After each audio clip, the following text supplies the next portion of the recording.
Здравейте, тъй като този клип ми е първия, искам да ви се опозная с няколко изречения. И така, казвам се Айхан Асенов Митков, на 15 години, роден съм в България, град Търговище и живея в Холандия, Амстердам.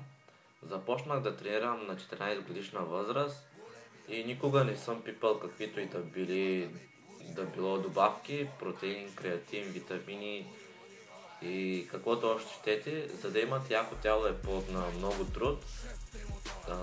Трябва ви много добър хранителен режим, успоред калории и 3 самоделно направени дъмбела или купени. Ще направя клип за как да си направите няколко дъмбела или щанги и това е.